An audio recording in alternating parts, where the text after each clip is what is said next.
It's Sunday morning. It's been a while since I did one of these videos on a Sunday morning with the cows.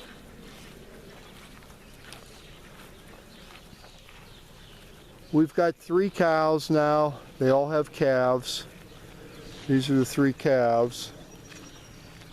And we have 2 yearlings out there.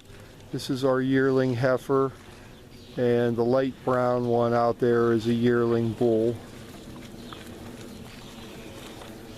So this is the most we've ever had up here, is 9 animals. It's summertime, so they're getting some flies on them. We don't spray them for flies. They're always fine though. They've got a lot of space to roam about in.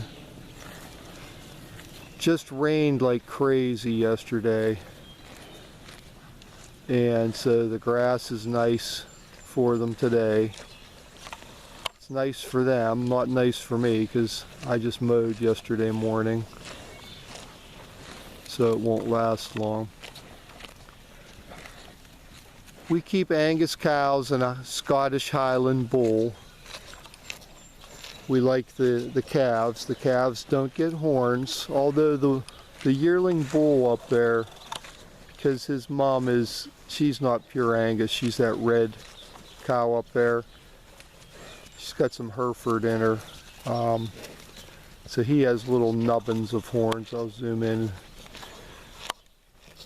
on his head, but nothing to be worried about. The yearling up there, heifer, right next to him, with a little bit of white on her tail. She doesn't have any horns. And these 3 calves, I suspect that maybe this little red one here, we call her Ruby, she's from the red cow. She might end up with little nubbins like the yearling bull up there, but maybe not.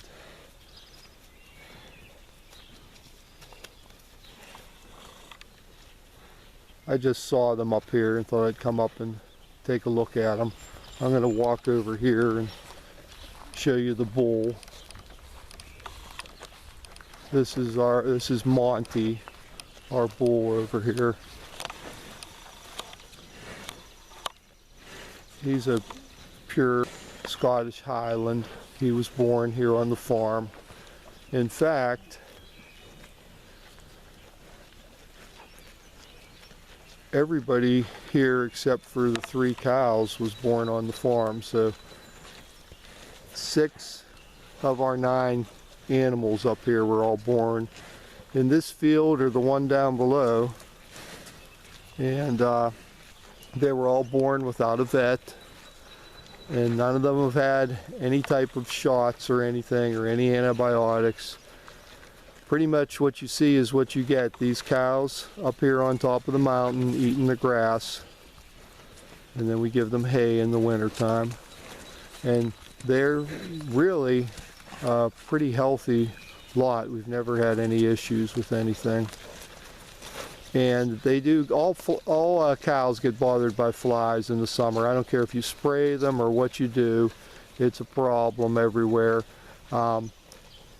The thing that I did last year was I did not let them in the barn all summer, even though I wanted to, because it's kind of my theory that if they're moving around, going from place to place, they have a lot of territory they can cover up here, that they don't have as many problems from the flies as opposed to them just hanging around in one part of the farm because they want to go in that barn, and then I think like you end up with more problems. I could be wrong on that, but last year was a bad year for pink eye among the cows, and a friend of ours had just a real rough time of it just down the road from us, and we didn't get anything. So, and he had told me you gotta let those cows in the barn because of the flies, and I almost listened to him, but then I thought, nah, I don't know. I think they're better roaming around out here all the time. And one thing is, if you let them in the barn, when it's hot, they'll just lay in there all day long.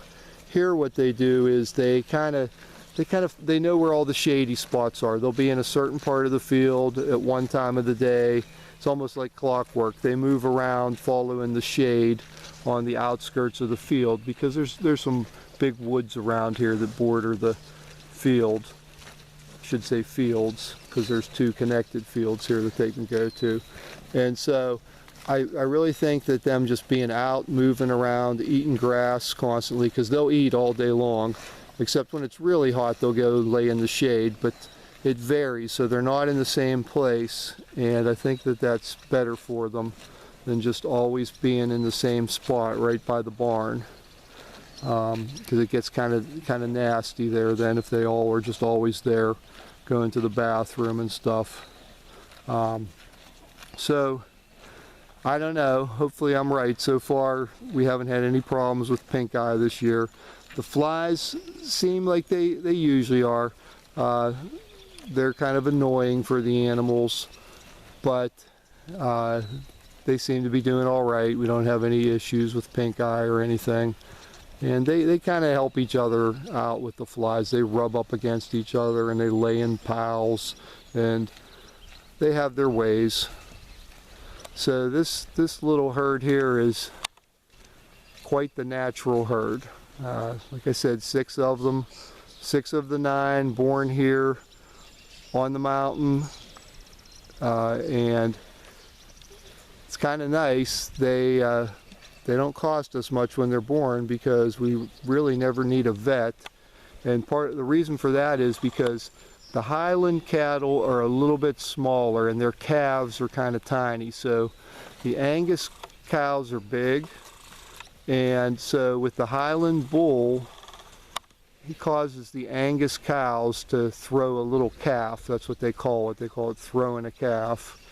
So they have little tiny calves, and so the mothers have no problems just delivering them out in the field. Sometimes we'll know they're going to have one. Sometimes we'll just look out the window and we'll see a new calf out there. That's the best way.